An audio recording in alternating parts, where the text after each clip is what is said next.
Now, over the weekend, we couldn't obviously stop talking about everything that's happening in the Rajkot Test match, but this has been the season of debutants. They came, they shone, and they were really like shining all the way. And how one of them, the story of Sarfaraz Khan, has really touched everybody.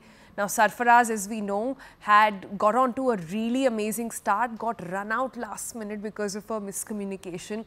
But it's how he was presented, the cap before that, the story of his father, where he comes from, that really touched all our hearts. So we thought, let's try and speak with his father straight away. So joining us now is Naushad Khan, Sarfaraz's father, who is the reason, the pillar of support, and as he said, he is doing this for his Abbu. So he is with us on the program today. Namaskar, Naushad ji, हमसे बात करने के लिए बहुत बहुत शुक्रिया.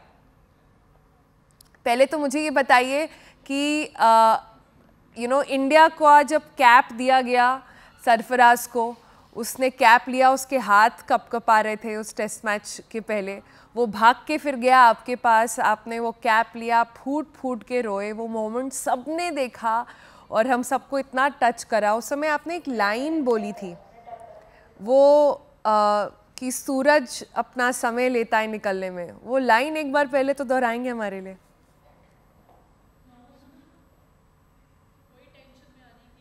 नहीं, कुछ लोग जो मेहनत करते हैं और उसके साथ साथ में बहुत जल्दी एक्सपेक्टेशन रखते हैं, उनके लिए शेर था. क्योंकि वो ऐसा था कि आकाश चोपड़ा जी ने कहा था कि आप लेट हो गए हैं, शायद आपको चांस लेट मिला है.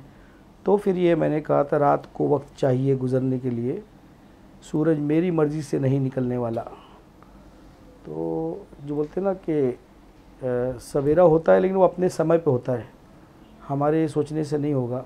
हमारा काम है कि रात को बर्दाश्त करना. रात को बर्दाश्त करना, क्या कितनी सुंदर बात बोली आपने. आपने ऑल्सो बहुत सुंदर जैकेट पहनी हुई थी. मैंने उस दिन देखा कि जब फाइनली सरफराज जब जा रहे थे अंदर अपना कैप लेके, अनिल कुंबले ने दिया, हम उसकी डिटेल्स पर आएंगे थोड़ी देर में.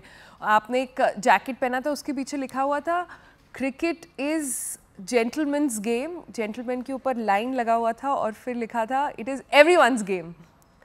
वो जैकेट के बारे में हमें बताएंगे, क्या कहानी है उसकी? नहीं, देखिए, मैं क्रिकेट खेलता था पहले. मैं मुंबई रणजी ट्रॉफी प्रोबेबल्स में था. 21 खिलाड़ी होते ना जो संभावित खिलाड़ी होते, उसमें था मैं. तो सचिन, समीर दिघे और सभी लोग थे उस वक्त, विनोद कामली वगैरह उसमें सब थे. उसके बाद फिर मैं अपने फाइनेंशियली हालत की वजह से क्रिकेट उतना नहीं खेल पाया मैं, क्योंकि बहुत सारी जिम्मेदारी थी घर पे. तो मैंने सोचा कि मैं अपना सपना अपने बच्चों से पूरा करूंगा, क्योंकि मेरी भी एज भाग रही थी और काम भी बहुत था. और ये ऐसा है कि इसमें बहुत टाइम देना पड़ता है, सुबह शाम दोनों टाइम, ज़्यादा मैच खेलनी पड़ती है, बहुत सारी चीज़ें. तो फिर मैंने सरफराज से सपना देखना शुरू किया और बहुत सारी चीज़ें छोड़ा, बहुत सारी चीज़ें नई चालू किया. काम का ये अलग से करना पड़ा, क्योंकि महंगा खेल है क्रिकेट ना. तो मेरठ जाके सामान बनवा के लेके आना, तो हर साल में हाइट बढ़ रही है बच्चे की, तो उसके लिए हर साल 3 सेट नया तैयार करना सामान. तो इस तरीके से था. और मतलब कभी भी वो बोलते हैं पैशन जो है, वो जुनून कम नहीं हुआ, चाहे वो सिलेक्ट हो नहीं हो, काम अपना करते रहे बस हम लोग. जी, पर आपने वो जैकेट वाली कहानी मुझे नहीं बताई. मुझे बताइए वो जैकेट कहाँ से आई और क्या मैसेज देना चाहते हैं आप लोगों को उस जैकेट से?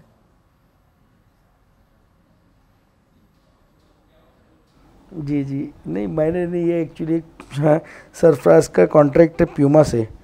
तो प्यूमा के शोरूम से थोड़ी बहुत शॉपिंग हो जाती है. तो मैं जा रहा था एशिया कप देखने के लिए, मुशीर की मैच थी अंडर 19 की, तो दुबई. तो उसने कहा कि अब वो मेरी बात हुई है प्यूमा वालों से, आप जाके थोड़ा शॉपिंग कर लीजिए, और वहाँ दुबई में ठंडा भी होगा, ठंडी होगी थोड़ी.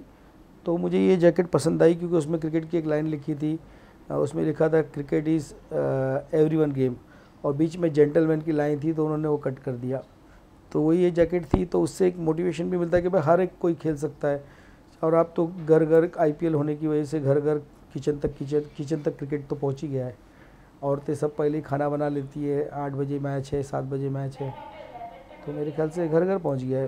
तो ये अभी किसी एक का नहीं रह गया गेम, जो मेहनत करेंगे उसी का उसका हो जाएगा. ये किचन तक पहुंच गया, ये आपने अच्छी एक्चुअली बात बोली, ये सही है। पर मैंने सुना कि आप पहले मैच देखने जा ही नहीं रहे थे, फिर बड़ी आपको किसी ने मनाया, उसकी क्या कहानी है? नहीं, मेरी तबीयत थोड़ा ठीक नहीं है, क्या पता क्या अभी भी मैं इतना अच्छी नहीं है, कफ जमा हुआ छाती में।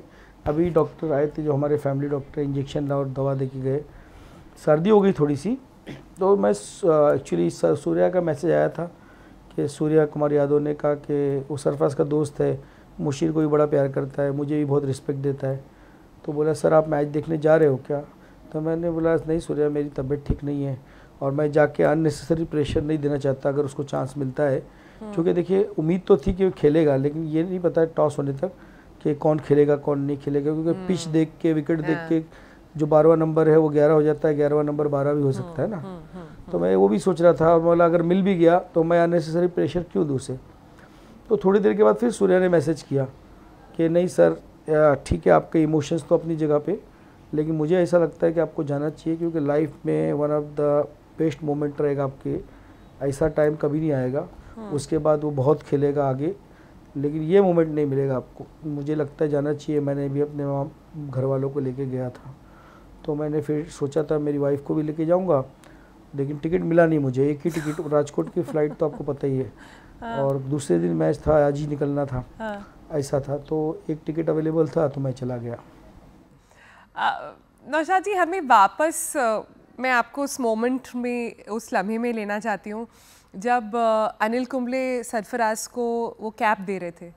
कैप पर नंबर लिखा हुआ था 311 और उन्होंने कहा कि आपसे पहले सरफराज, सरफू आपसे पहले सिर्फ 310 लोगों को इस पोजीशन में खेलने का मौका मिला है। और सरफराज, उन्होंने अपना हाथ बढ़ाया सरफराज से हैंडशेक करने के लिए और सरफराज बिलीव नहीं कर पाए, वो कैप को ही देखता रह गया उतनी देर। फिर वो आपके पास भाग कर गया, आपने कैप लिया, आपने कैप को किस करा और आप फूट फूट के रोए। क्या मीनिंग है इंडिया के लिए खेलने का इतनी लॉन्ग स्ट्रगल के बाद? आपने बताया वो 6 साल से आपने ये सपना देखा जब सरफराज सिर्फ 6 साल का था।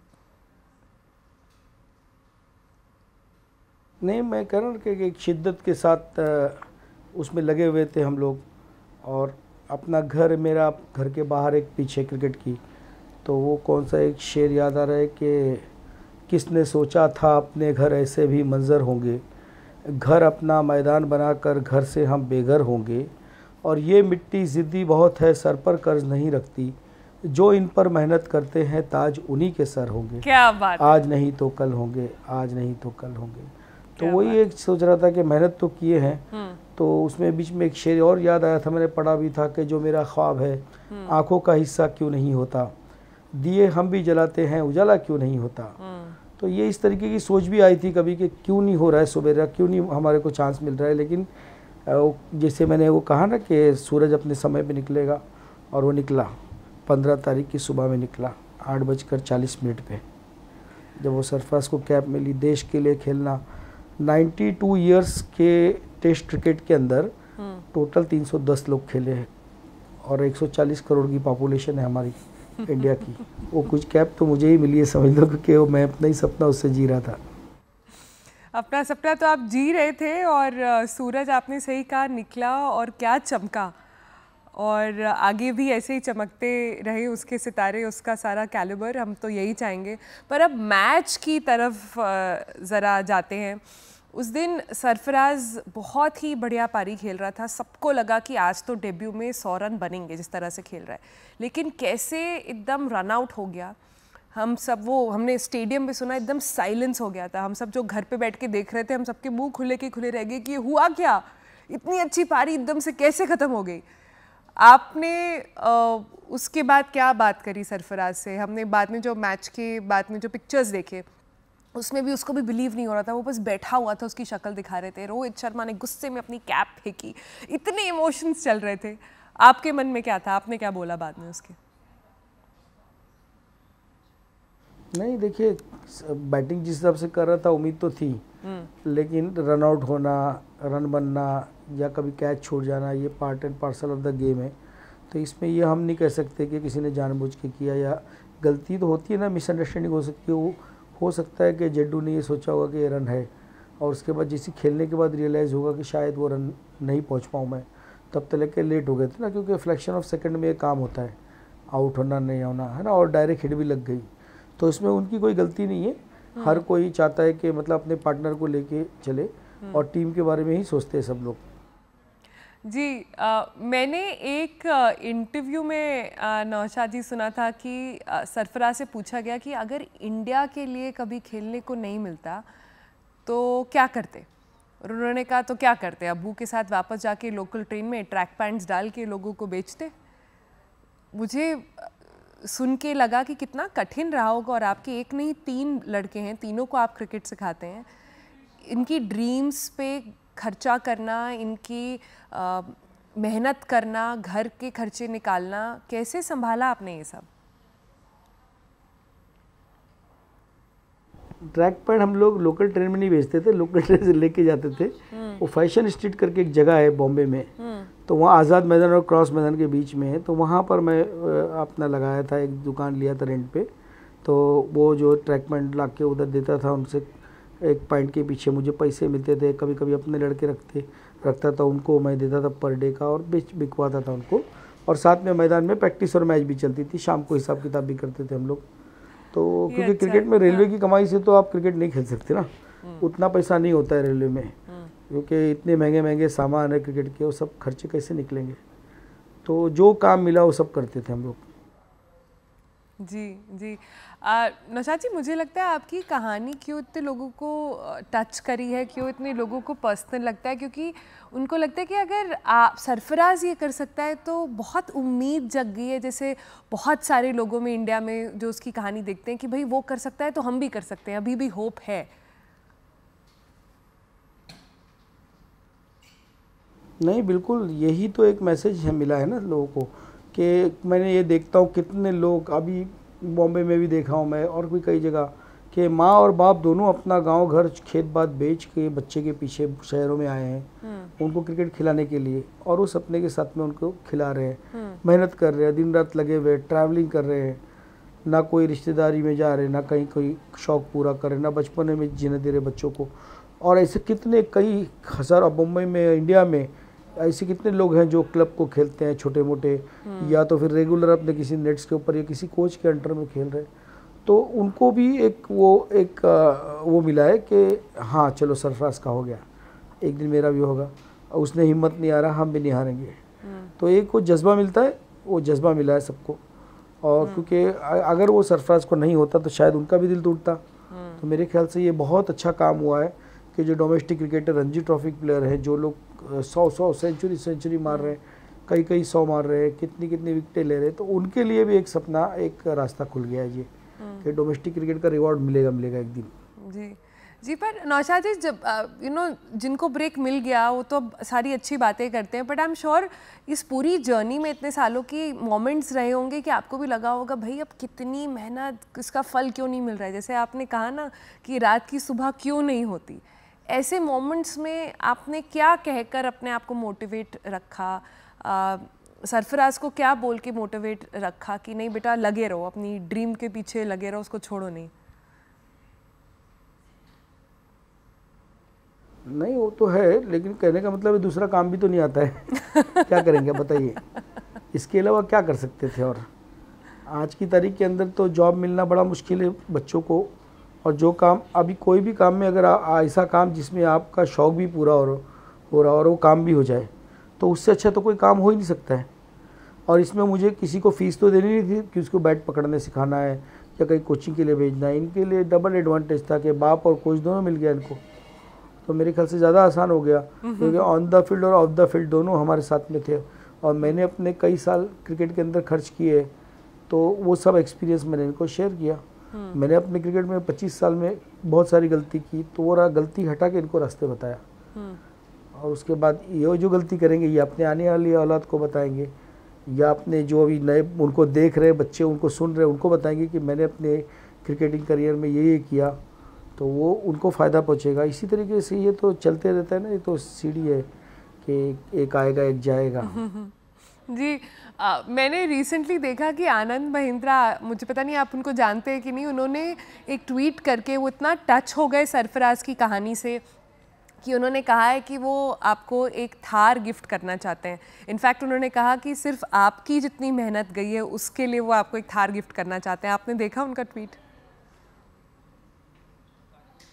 हाँ, मुझे मेरे बेटे ने बताया, जो पिछले वाले ने भी, और कई मोहल्ले के लोग आए थे आपके आने से पहले। उन्होंने बताया कि ऐसे ऐसे सर ने ट्वीट किया है। तो आपके ज़रिए मैं उनका बहुत बहुत शुक्रिया अदा करना चाहता हूँ कि उस लायक उन्होंने समझा, और बहुत बहुत शुक्रिया ये उन्होंने ऑफ़र किया उसके लिए। जी जी। नौशाद जी, जाते जाते अब तो सरफराज का डेब्यू भी हो गया है, बहुत अच्छा खेल भी रहा है। फ्यूचर में उसके लिए आप क्या होप रखते हैं, क्या विशेस रखते हैं? अपनी स्टाइल में कुछ बताएं। शेर अर्ज़ है कि मुझको इस उम्र में आराम नहीं करना है, मेरे सपनों को नाकाम नहीं करना है, मेरा रास्ता बड़ी दूर तलक जाता है, पड़े कोई बस्ती फिर भी शाम नहीं करना है। क्या बात है, क्या बात है। Thank you so much Naushad ji, हमसे बात करने के लिए, हमें इतना इंस्पायर करने के लिए। आपने इतनी मेहनत करी अपने बच्चे पर, पूरा देश आज देख रहा है। आई एम श्योर आपको बहुत बहुत गर्व होगा। बहुत बहुत कंग्रेचुलेशंस।